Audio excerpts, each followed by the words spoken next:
My old man was quite the character. His big motto: "You've got to start young if you want a wife." Because of that stupid line, I spent over a decade as the errand boy and live-in nanny for our neighbor's crybaby daughter, Emma Hayes. On the last day of high school, Ethan Voss, the school's golden boy, showed up with a bouquet of roses and poured his heart out to her in front of the entire student body and faculty.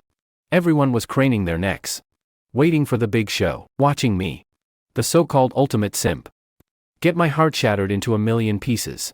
But the ice-cold queen bee everyone was gawking at didn't even spare the golden boy a glance. She frowned, locked eyes with me across the crowd, and yelled, "Liam, what are you just standing there for? Come home and cook. I'm hungry." The whole courtyard went dead silent. Everyone froze. I stared at Ethan's purple, thunderstruck face, and a weird thought crossed my mind. This girl wasn't mine to claim whenever I wanted. And she wasn't about to get swept off her feet by any random guy either. It was almost like she'd already rooted herself right where she was. The final bell of senior year rang out, like setting 1,000 restless animals loose from their cages. The whole campus erupted into noise. The air hummed with sweat and the sweet tang of freedom. I'm Liam Bennett. And right then, I was drowning in the crowd, feeling like a tiny boat adrift in a storm. My dad was a stubborn old coot who drilled one ridiculous idea into my head since I was little. "Son, you lock down a wife young. Proximity is everything, get in there first. And you've already won. You get me?" I didn't get it. But my dad sure thought he did. He'd even struck a verbal childhood betrothal deal with our next-door neighbors, the Hayes family. And so, for as long as I can remember, there's been a little tag-along named Emma Hayes in my life. She was a total crybaby back then. She'd wail for hours if she tripped and scraped her knee, or if she couldn't figure out her homework. And I was the poor schmuck stuck wiping her nose, handing her candy, and tutoring her through every problem. Over a decade later, that sunny little kid had been worn down into a full-time caretaker. I could master any of China's 8 major culinary traditions, fix leaky faucets and busted wiring like a pro, and unclog a toilet with my bare hands if I had to. Emma, meanwhile, had grown from that sniveling little kid into the ice-cold queen of Southbrook High, a title she'd held for 3 years running. Gorgeous, quiet, and top of her class. The line of guys chasing her stretched from the school gates all the way to the public restroom half a mile away. And because I was always glued to her side, I'd earned the glorious title of the ultimate simp.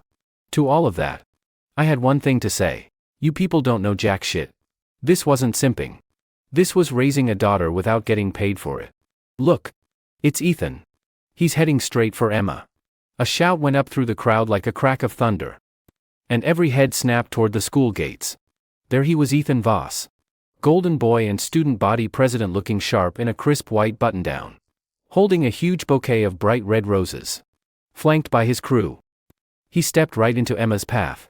It was straight out of a rom-com. The air went still. Everyone held their breath. Even the hum of the overhead fans felt loud enough to cut with a knife. I stood there in the throng, my temples throbbing. Well, here it was. The moment everyone had been waiting for. Ethan was student body president. A rich kid. And easy on the eyes, every girl's dream guy. He'd been chasing Emma for 3 years. Relentless. Rain or shine. And now, on the last day of school, he was clearly going all in. "Emma, school's over. We're free now." Ethan's voice was deep and smooth. He dropped to one knee, held out the roses, and gazed up at her with so much longing it was practically dripping off him. "Ever since the first day I saw you, you've been the only thing that matters. Will you be my girlfriend?" Squee. The girls around us erupted into high-pitched screams, faces flushed with excitement like they were the ones getting proposed to. Dozens of eyes turned to me, gleeful and waiting for the meltdown. I could feel it plain as day: pity, scorn, and the sick thrill of watching someone else's train wreck. Look at Liam's faces, totally green. Duh. The girl he's been hanging around for 3 years is about to get snatched up. What did you expect? Ha ha ha. The end of the ultimate simp. I gotta film this is history. I kept my face blank. Inside, I didn't feel a thing. I actually kind of wanted to laugh. They all thought I was some lovesick puppy. But the truth, I was dying for someone to come along and take this high-maintenance princess off my hands. Then I'd finally be free. No more schedules. No more rules. I could stay up as late as I wanted. Eat nothing but instant noodles if I felt like it. And never have to plan another balanced daily meal ever again. I was this close to clapping Ethan on and yelling, "Go get her. Man. You're my hero." All eyes were on Emma now. Would she say yes? Ethan was the total package. And he'd put so much effort into this. But Emma, our ice-cold queen bee, didn't even bat an eye. Her cool gaze flicked over Ethan. Then over the giant bouquet bigger than her head. And finally cut straight through the crowd right to me. Our eyes locked. In those pretty eyes of hers, I read one thing: annoyance. The next second, with the whole school watching and waiting, Emma spoke. She didn't say a single word to Ethan. She frowned at me. That pretty little furrow between her brows. And ordered me like it was the most obvious thing in the world. "Liam. What are you just standing there for? Come home and cook. I'm hungry. I want sweet and sour pork ribs. Extra sugar. Light on the vinegar." The whole world hit mute. The screams cut off mid-shriek. Every face froze. Like someone had cast a mass petrification spell. The kids who'd been mocking me seconds ago had their mouths hanging open so wide you could fit an egg in them. Eyes wide with pure, disoriented shock. Ethan, still on one knee, watched his lovesick smile shatter and die. His face went red. Then purple. Then a deep, furious violet. Now that was a show. Worth every second. I met Emma's move it before I lose my temper stare and sighed in resignation. Well, so much for freedom. I pushed through the frozen crowd, stepped up beside her, and slung her backpack over my shoulder like I'd done 100 times before. Got it, princess. Then I took her hand and walked away. With Ethan and thousands of students and teachers staring after us like we'd just risen from the dead. Behind us, the abandoned roses lay forgotten, wilting in the breeze. On the walk home, Emma didn't say a word. We walked one behind the other. The air between us feeling weirdly charged. That whole scene hadn't rocked me much. But I figured it had hit Ethan and the rest of the school like an 8.0 magnitude earthquake. I could already picture the school forum blowing up right about now. I even had the headline picked out. Shocker, the ultimate simp is actually the top dog. Ice Queen rejects Golden Boy in public just to go home for his cooking. Liam. Emma spoke up suddenly. Her voice cool and clear. "Yeah," I said. "That guy back there was so annoying." She said flatly. I almost laughed out loud. Wow. Ethan didn't even warrant a name in her book. Just that guy. If he heard that, he'd probably have a heart attack on the spot. He's been chasing you for 3 years. You didn't even give him the classic nice guy rejection, just straight up ignored him. That's pretty brutal. I said objectively. Why would I do that? She looked at me like I was crazy. I don't even know him. I was stunned by how unapologetic she was. Fair enough. When you're that pretty, you get to make the rules. We got home, our houses were right across from each other. I unlocked my door. And Emma followed right in like she owned the place. Collapsing onto the living room couch like a boneless cat. "I'm so tired. That last math problem was brutal," she mumbled, complaining under her breath. "Please. You still aced it," I said, kicking off my shoes and heading into the kitchen, tying on an apron like second nature. We'd grown up together. And our parents were best friends, were basically family. Her parents were always away on business. So she'd basically grown up eating most of her meals at our house. "Liam. I want an ice-cold Coke," came the royal decree from the couch. "Nope. Your period's coming up, no cold drinks." I didn't even look back as I pulled the pork ribs out of the fridge. I want it anyway. "I warmed up milk for you. Go get it out of the microwave yourself." Emma went quiet. I figured she was glaring daggers at me from the couch. I ignored her and got to work on the ribs. Blanch. Drain. Heat oil. Caramelize rock sugar. Toss the ribs until they're coated. The whole process was second nature. Pure muscle memory. This was what over a decade of simping had taught me. Emma's ability to take care of herself was basically zero. Leave her home alone for a day, and she'd probably starve. I wasn't joking. It was the truth. Back in 8th grade, I stayed home sick for a day, and she was left to her own devices. That night, my parents got worried and went over to check on her.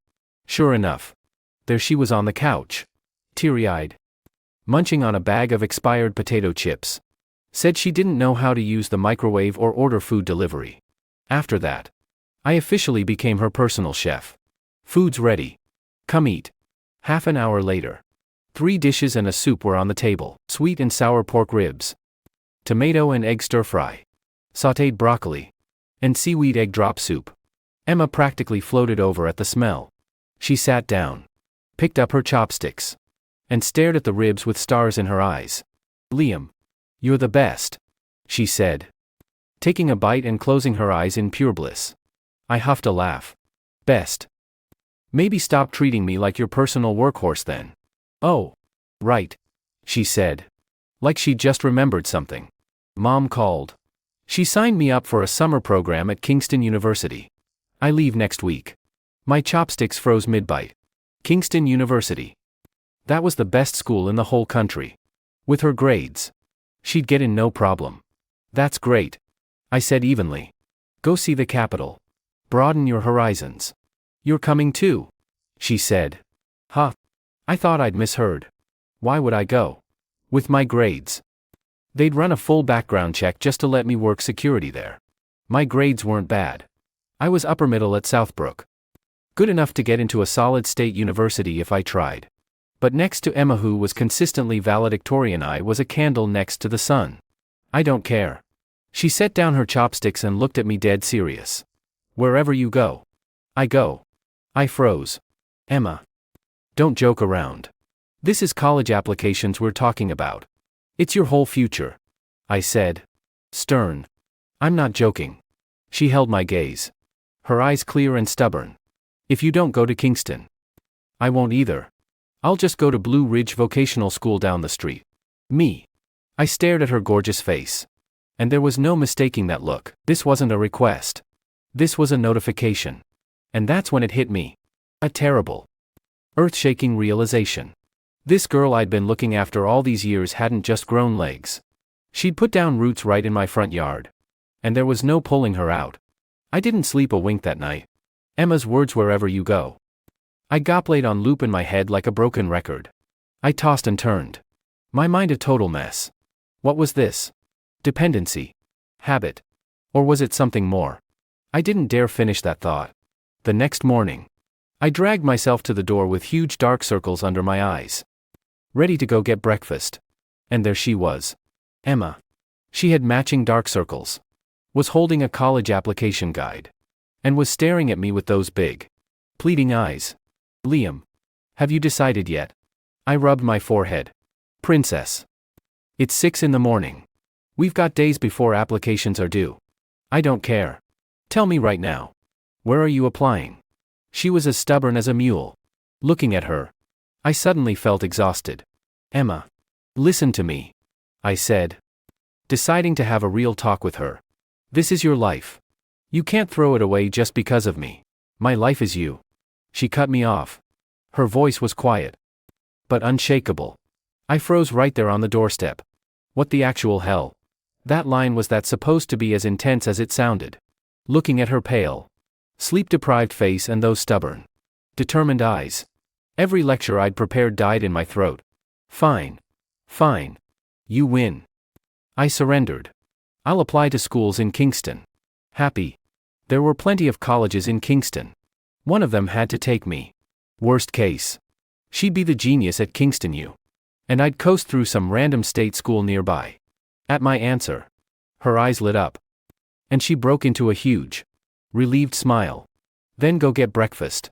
I'm hungry. Soup, dumplings and soy milk. And with that, she turned and went back home. Like she hadn't just dropped the most earth-shattering line of all time. I stood there on the porch. Totally stunned. So I'd stayed up all night spiraling. And for her, it was as easy as deciding what to have for breakfast. After that day, the school forum chatter about me only got worse. Someone posted the confession incident video online. And it hit 1 million views overnight. Me. Liam Bennett. I went viral. King of simps. Ultimate backup boyfriend.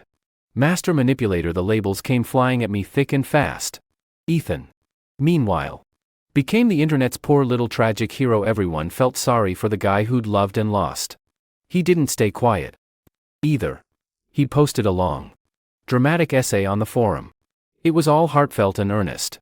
And every other line implied Emma was being controlled by his monster, that she was trapped and needed saving.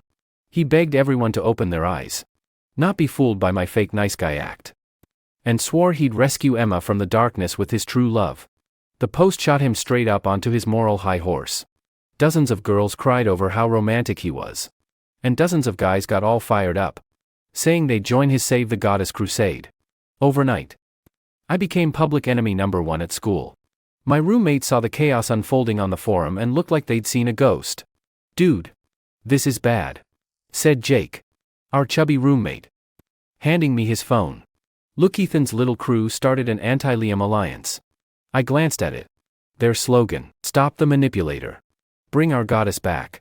I almost spit out my breakfast. "These people have way too much free time," I said. Deadpan. "It's not free time," said Noah, the second oldest in our dorm, pushing up his glasses seriously. "It's jealousy. You're every guy's worst enemy now. Watch your back out there, don't let them jump you in an alley."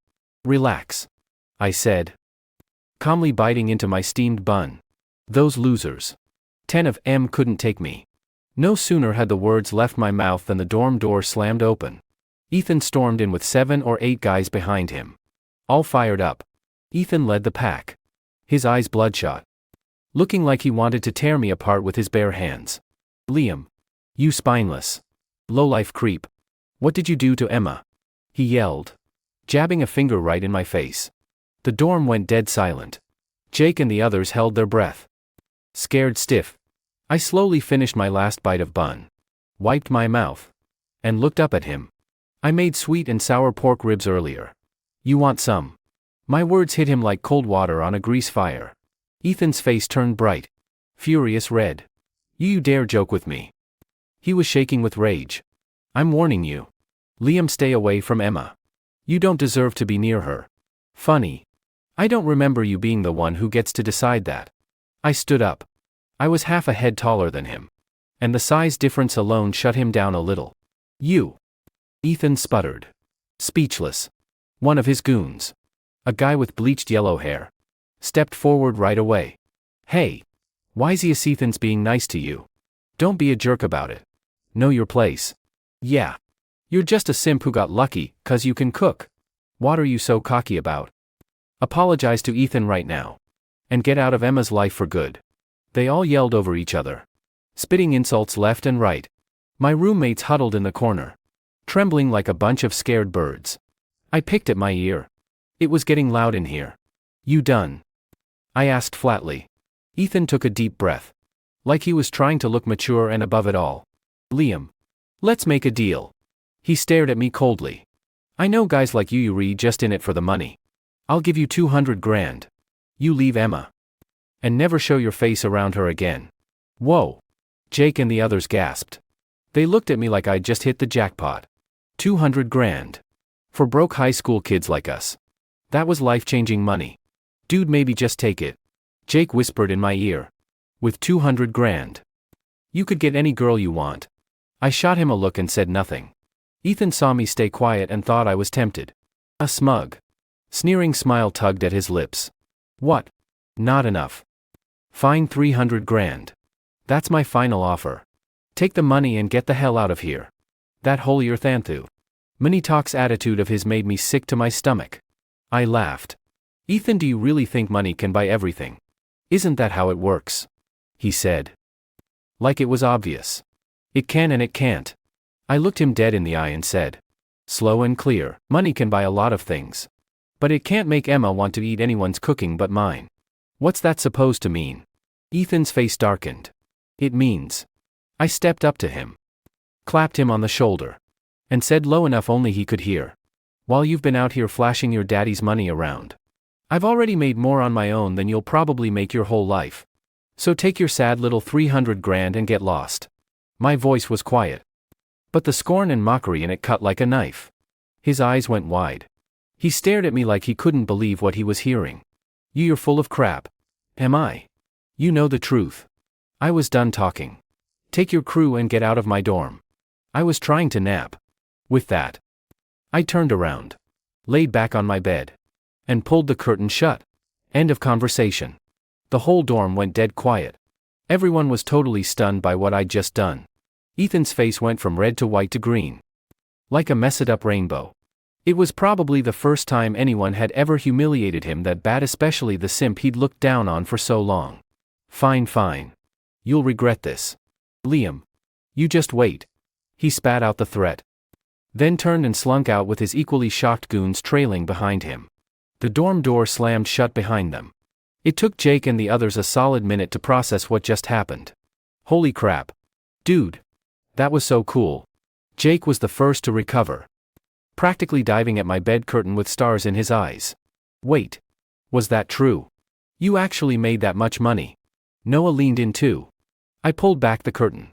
Looked at their three curious, dumbfounded faces. And sighed. Nah. Total lie. What?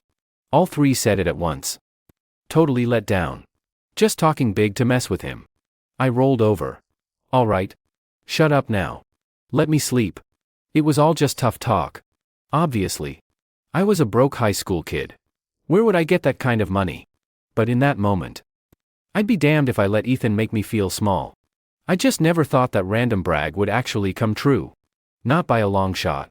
And in a way I never could have seen coming. Ethan's save the goddess plan had blown up in his face at the dorm. But he didn't give up.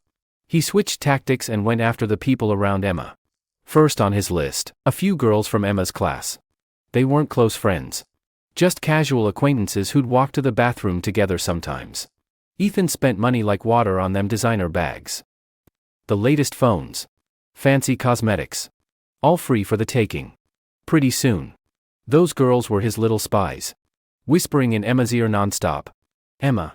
Simon, Ethan's so good to you. He's cute. Rich. And totally head over heels. Right. All Liam does is cook. Big deal. You could just hire a chef for that. At the end of the day, you need a real man who can take care of you. You should really think about this. Emma. That afternoon, I went to find Emma and heard the whole thing right outside her classroom door. I leaned against the wall, curious to hear what she'd say back. For a long time, there was just silence inside. I was starting to think maybe they'd gotten to her. When Emma's cool voice cut through the room. Chef food has preservatives in it. Pfft. I almost burst out laughing right there. Inside the classroom. The girls looked totally confused. Wait, what? Emma. What are you talking about? And besides, Emma went on in that flat, deadpan tone of hers. Who is Ethan? Anyway. Can he make sweet and sour pork ribs? Does he know I use rock sugar to caramelize them? Not white sugar. Does he know I salt my tomatoes first so they release their juice when we make egg stir-fry? One question after another. And the girls had nothing to say back. He doesn't. Emma answered her own question. A hint of disgust in her voice. So stop bringing him up. It's annoying. With that, she grabbed her backpack and walked out of the classroom. She saw me by the door. Blinked in surprise. Then held out her backpack like it was the most natural thing in the world. Come on. Let's go home. I took her bag and walked beside her across campus. What she'd said back there, it left a weird feeling in my chest. Touched. A little. Maybe. But mostly just exasperated. So that's all I was to her. A guy who cooks good ribs. Emma. I couldn't help but say. Yeah. What if Ethan learns to cook someday? And he's better at it than me. Would you leave with him then? I regretted it the second I said it. Why did I sound so jealous? Emma stopped walking and turned to look at me. Dead serious. She stared at me for a good 10 seconds. Long enough to make me nervous. Then she shook her head. Very solemnly. No. Why not? I asked. Curious. Because. She reached up and fixed the collar of my shirt that the wind had messed up. The movement easy and familiar. He definitely wouldn't wash the dishes as well as you do. Me. Great. So I wasn't just a chef. I was also the dishwasher. She really had my entire life purpose figured out. College application day rolled around fast. Emma and I went to the school computer lab together. Under dozens of watchful, complicated stares. Emma typed Kingston University into her first choice slot without hesitation. Then she pulled up a chair right next to me and watched over my shoulder like a warden. Total drill sergeant energy. The pressure was unreal. Under her death stare, I nervously applied to a 211 university in Kingston, majoring in information engineering. It was the best school and program I could get into with my grades. Done. I hit submit and breathed a sigh of relief. Emma leaned in to check. Then nodded. Satisfied. Not bad. It's not far from Kingston U. Half an hour on the subway. I rolled my eyes. Of course, that's how she judged schools, by how close they were to me. With applications out of the way, the long summer break began. Emma's parents were still out of town. So of course she set up camp at my house. Every day was the same: eat, sleep, watch shows, and boss me around. It didn't feel like vacation. It felt like I'd just changed offices. One day, I was sweating over the stove making lunch when my phone rang. It was an unknown number. I thought it was a telemarketer. So I hit speakerphone without thinking. Hello. Is this Mr. Liam Bennett? A polite middle-aged man's voice came through the line. Speaking. Who's this? Hi there. I'm Mr. Carter, HR manager at Mirage Tech. We came across your entry from our online coding challenge. And your code really impressed our CTO. Efficient. Brilliant logic. We were wondering if you'd be interested in an internship with us. Mirage Tech. I blinked. Surprised. The name rang a bell. They were one of the top cybersecurity firms in the country. Seriously cutting edge. I had entered their coding challenge. But just for fun. To test my skills. I'd been into computers since I was a kid. Taught myself to code. And picked up small freelance gigs here and there for extra cash. I just never thought a silly side project would land me an actual job offer. Mr. Carter. I just graduated high school. I haven't even started college yet. I said. A little embarrassed. Talent doesn't care about age or degrees. Mr. Carter said sincerely. We hire for skill. We'd offer you an internship contract at $30,000 a month. And if you do well, full-time position starting at 6 figures. No upper limit. Whoa. I sucked in a breath and almost dropped my spatula. $30,000 a month. For an internship. No way. This had to be a scam. Liam. Who is it? Emma appeared in the kitchen doorway out of nowhere. Curious. Some scammer. I mumbled. Mr. Carter must have heard me. Because he rushed to explain. Mr. Bennett. I'm not a scammer. We're a legitimate company. If you don't believe me, come see for yourself. We're on the 28th floor of Tower A in the Tech Park downtown. Tower A in the Tech Park. That was the fanciest office building in the whole city. I started to second guess myself. What if it was real? All right. Mr. Carter. I said after a second. I'll stop by this afternoon. Great. We'd love to have you. Should I send a car to pick you up? No. That's okay. I'll find my own way. I hung up the phone. Still in a daze. Emma tilted her head at me. You're gonna do an internship? I'll go check it out first. Probably still a scam. I said. Dishing up the food. I'm coming with you. Why? What for? To help you spot if it's a scam. She said. Like it was obvious. I couldn't argue with her. So I caved. After lunch. We took a cab to the tech park. Standing at the base of Tower A. Staring up at that towering, sleek glass skyscraper. I felt like a total hick in the big city. Mirage Tech took up the entire 28th floor. We walked into the bright, open office. Employees bustled around. Typing away and talking tech jargon I could barely follow. Okay, this definitely didn't look like a scam. A man in a suit saw us and walked right over. Hello. You must be Mr. Bennett. That's me. Hi there. I'm Mr. Carter. He shook my hand warmly. Welcome to Mirage Tech. I shook his hand. This all felt like a dream. Mr. Carter gave us a tour. Walked us through the company's work and future plans. At the end, he brought me to the CTO's office. The CTO was a guy in his 30s with glasses, thinning hair, and sharp, bright eyes. He got straight to the point when he saw me. I've seen your code. It's excellent. We've hit a wall on a project here, want to take a crack at it. He spun his laptop around to face me. The screen was filled with line after line of dense code. I scanned it quickly. Looked like a tricky data encryption problem. Honestly, it looked like a fun challenge. The inner tech nerd in me lit right up. Let me give it a shot. I sat down and put my hands on the keyboard. Emma stood quietly behind me, watching. Minutes ticked by. The only sound in the office was the rapid click-clack of my fingers on the keys. Mr. Carter and the CTO stood off to the side, watching the code fly across the screen. Their faces went from neutral to surprised to totally stunned. About an hour later, I hit enter one last time. Done. The CTO rushed over, pushed up his glasses, and stared at the screen like he couldn't believe it. That's it, you can do it that way, genius. Absolute genius. He looked up at me like I was some kind of alien. Liam, forget the internship. Come on full time. 1.5 million a year. Stock options.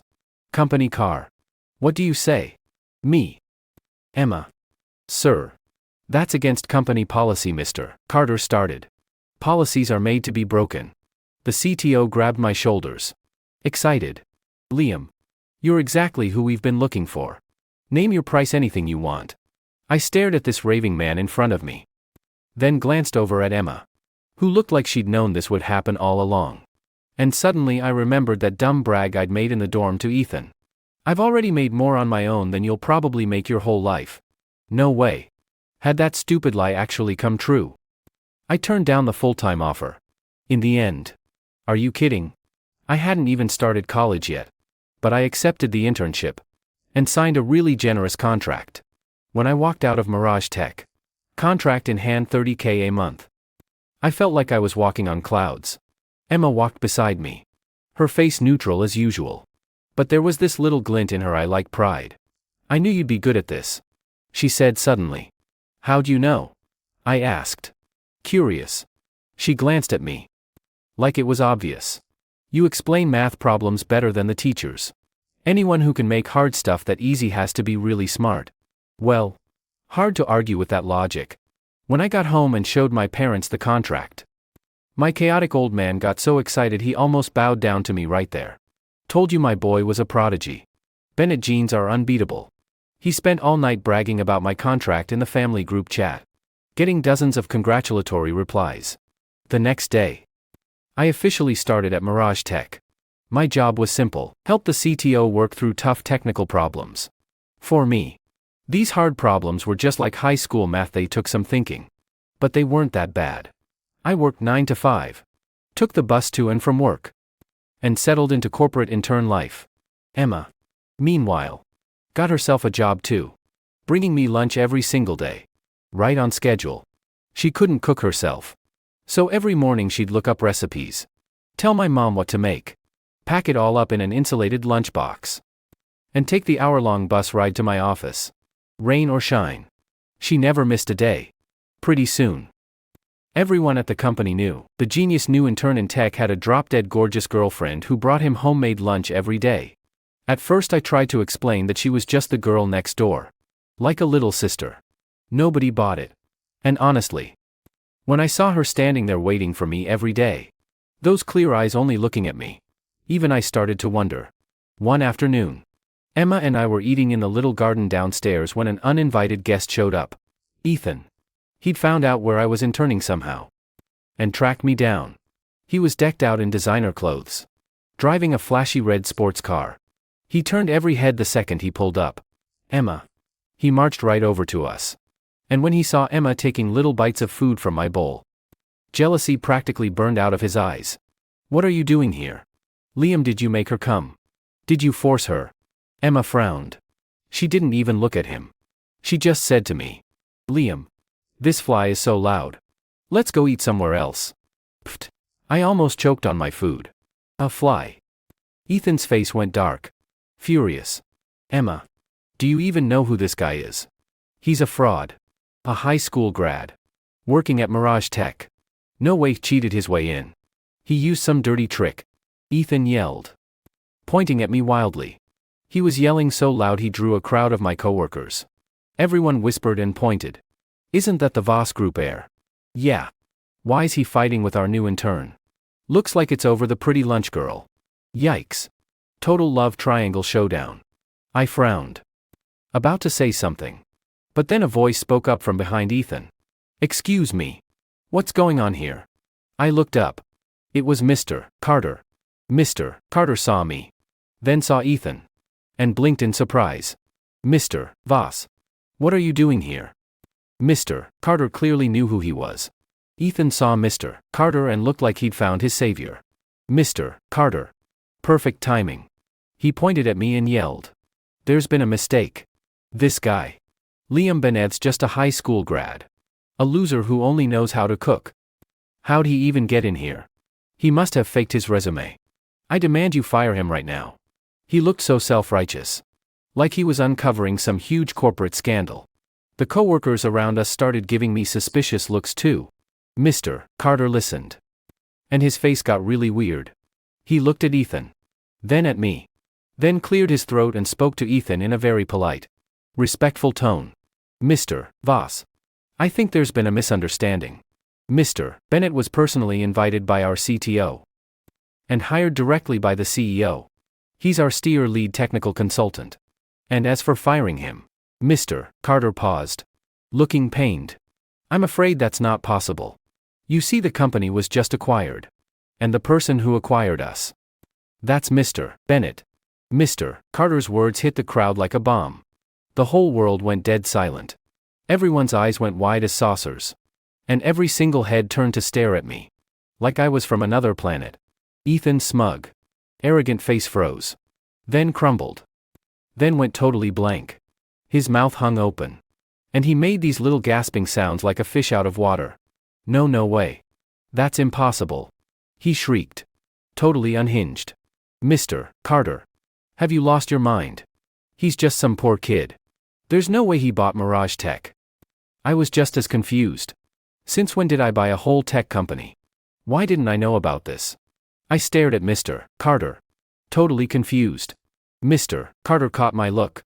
Gave a bitter little smile. And leaned in to whisper in my ear. Mr. Bennett. Here's what happened. Yesterday. Mr. Bennett bought the entire company through an overseas account. And he named you the head of operations. Said his name was James Bennett. James Bennett. Oh. Hell no. That was my chaotic dad's name. And then it all clicked. That old man saw my internship contract. Found out I worked here. And just bought the whole damn company. That was insane. I knew we were comfortable. That my dad was in business. But I always thought he was just a small-time guy. Worth a few million. Tops. Buying a giant like Mirage Tech. That'd be billions. Easy. So I'd spent 18 years thinking I was regular middle class and I was actually a secret super rich kid. My entire worldview shattered right then and there. I don't believe it. I won't believe it. Ethan was still screaming. You're all lying. This is a setup. He pointed at me. Eyes bloodshot. Liam. You liar. You think hiring a bunch of actors to play along will fool me? No way. Watching him have this total meltdown. I suddenly felt kind of bad for him. It was almost funny. How sad to be so stuck in your own little world you can't see what's right in front of you. Ethan. I said calmly. He snapped his head toward me. You've always wondered why Emma stays with me. Right. I stood up. Stepped over to Emma. And took her hand right there in front of everyone. Her hand was soft. A little cold. She froze for a second. Then squeezed my hand back. A faint pink blush spread across her cheeks. Because I was the one changing her diapers when she was 1 year old. I was the one teaching her to write when she was 6. I was the one cooking her dinner every day when she was 10. And for the last decade. I've been the one right beside her through every good day and every bad one. I looked Ethan dead in the eye. More serious than I'd ever been. Your fancy money and roses. All that performative romance. Next to 10 years of actually being there. It's nothing. So pack up your sad little ego and leave us alone. For good. My words cut into him like knives. He stumbled back 2 steps. His face going white as a sheet. The crowd looked at our clasped hands. Then at his broken, defeated face. And you could see the realization hit them. And pity. Oh. They're childhood sweethearts. Told you. You don't look at each other like that after just a few days. Poor guy. Chased her for 3 years. And she was already taken this whole time. Dude didn't stand a chance. This isn't a simp situation, this is a foolin' childhood sweetheart vibe. Amid the whispers. All the fight went out of Ethan. He gave us one last look, angry. Jealous. Defeated, and that was it. Then he turned. Scrambled into his sports car. and peeled out of there as fast as he could. And just like that, the whole mess was over. Watching him drive away, I didn't feel triumphant. I just felt relieved. Hopefully this time, he'd get the message and stay away. I looked down at Emma beside me. She was looking back up at me. And those usually cool, distant eyes were sparkling like they had stars in them.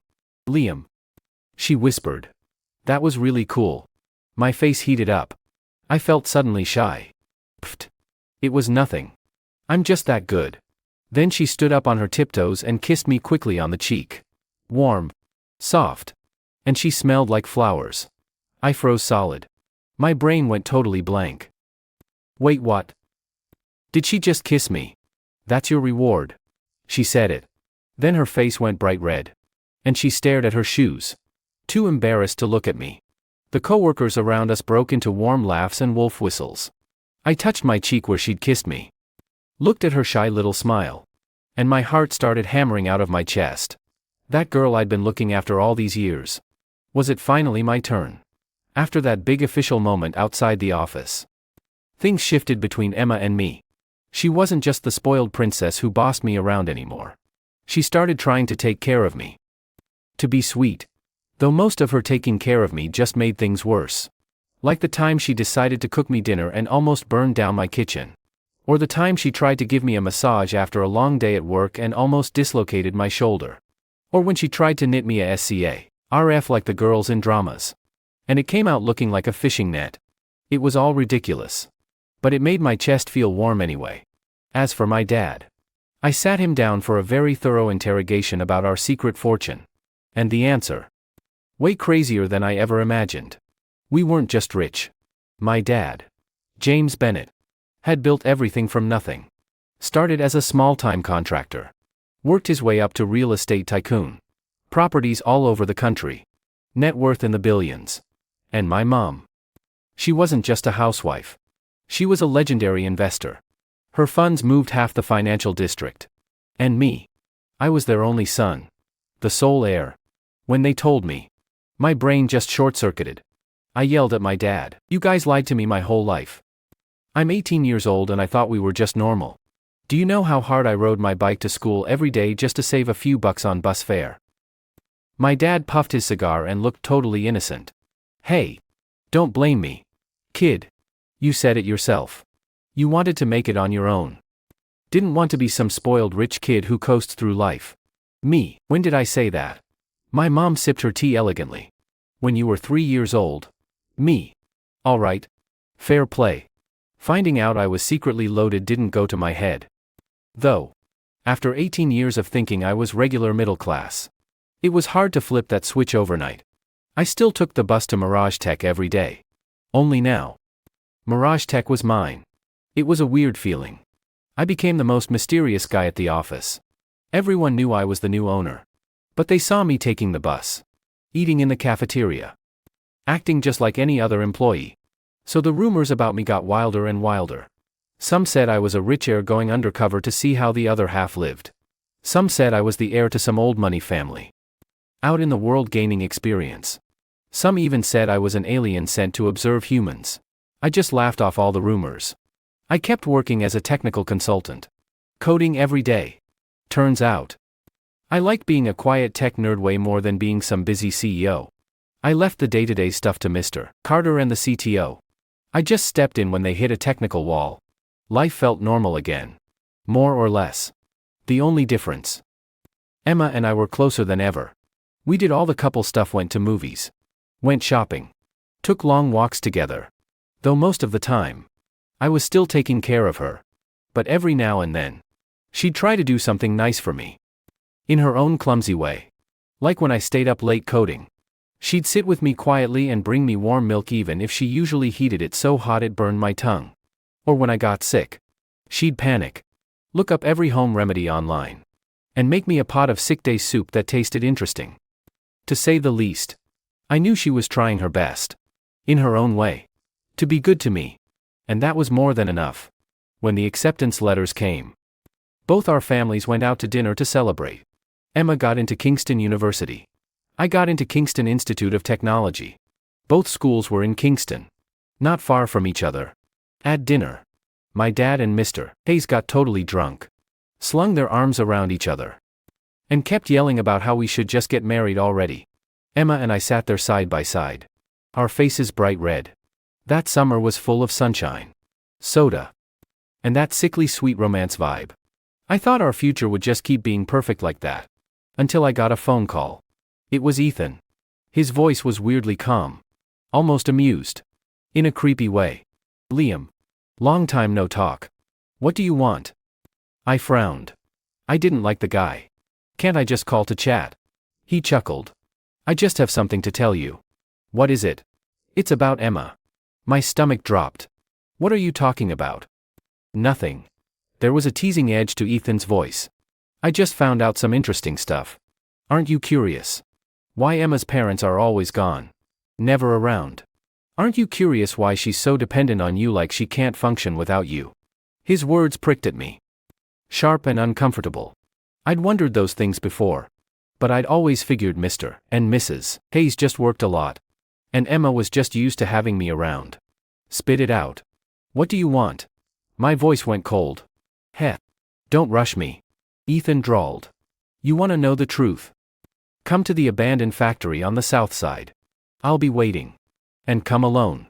If you call the cops, or bring anyone with you, I can't promise I won't post all this interesting stuff for everyone to see. Then he hung up. I gripped my phone. My palms sweaty. My gut told me Ethan was up to no good. This was probably a trap. But he'd mentioned Emma. I couldn't just ignore it. I looked over at Emma in the living room, totally glued to SpongeBob, and made my decision. I had to go. I made up an excuse about a work emergency and hurried out.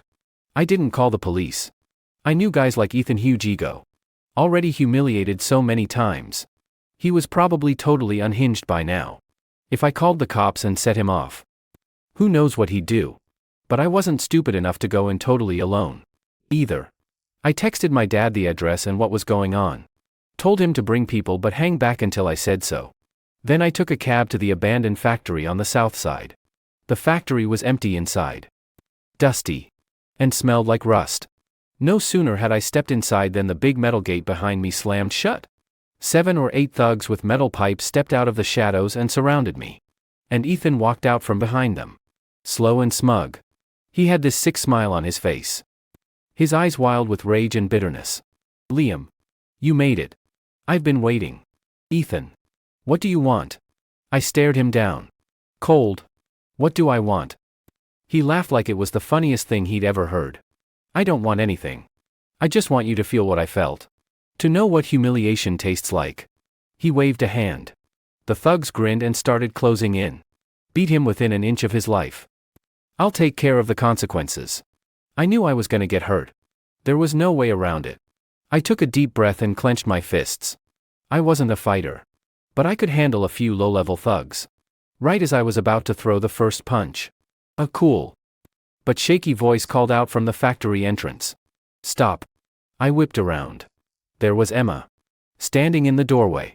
Pale as a ghost. Breathing hard. What was she doing here? Ethan saw her. Blinked in surprise. Then burst out laughing. Ha ha ha. Emma. You came too. Perfect. This is perfect. Today. Both of you little brats are going down with me. He'd lost it. Totally insane. Emma. Run. It's not safe here. I yelled at her. But she shook her head and walked toward me. Step by step. She stepped right in front of me.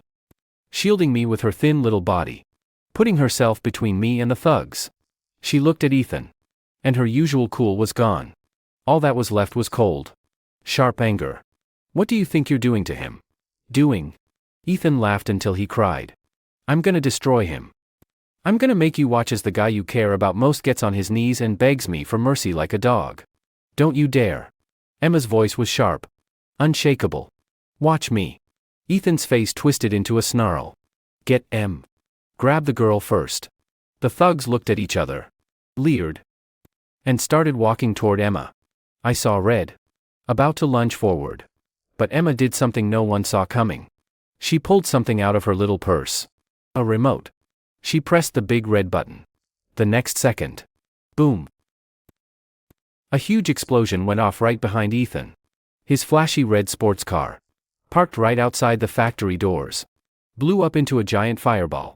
The blast wave knocked everyone flat on their backs. The whole world went silent. Everyone stared at the roaring flames. Then stared at the girl holding the remote. Her face cold as ice. Ethan was so scared he wet himself. Just lying there on the ground trembling. Emma slowly turned to look at him. And said, slow and clear, "I'm only gonna say this one more time. You don't touch him." In that moment, staring at her back, I realized that delicate little girl I'd been looking after all these years was actually a carnivorous plant. When my dad showed up with his people. That's the insane scene he walked in on. A sports car burned down to its frame. A bunch of thugs cowering on the ground, crying and begging. A trembling rich kid who'd peed his pants. And a girl with a remote control, standing in front of me like a queen protecting her subject. My dad was shocked. He pulled me aside and whispered, "Son, is your girlfriend always this intense?" What could I say? I just nodded with a bitter little smile. The cops showed up soon after. Ethan and his crew were arrested on the spot for kidnapping and assault. Emma had to go down to the station too, to give a statement about blowing up his car. Before she left, she slipped the remote into my hand and whispered, "Don't worry. My dad'll take care of it." I watched her leave with the cops. My chest all tight and mixed up. When I got home, I found out exactly what my dad'll take care of it meant. Mr. Hayes, that nice, friendly next-door neighbor who was always away. He ran one of the biggest private security firms in the world. His company did everything from totally legitimate work to special services that danced right on the edge of the law. Like installing a one-click incineration self-defense system on a client's sports car. Mr. Hayes flew back from overseas that same night. By the next day, Emma was out of the police station. No charges. No problem.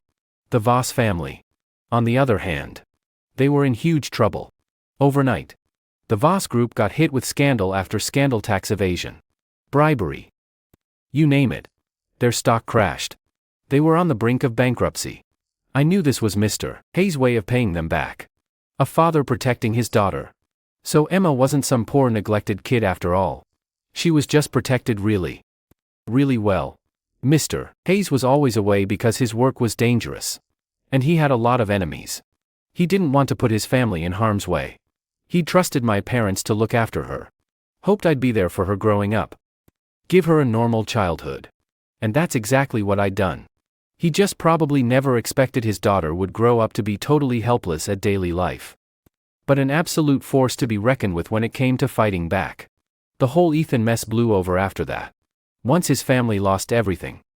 He was gone from our lives for good. Life went back to normal. But something had changed between Emma and me.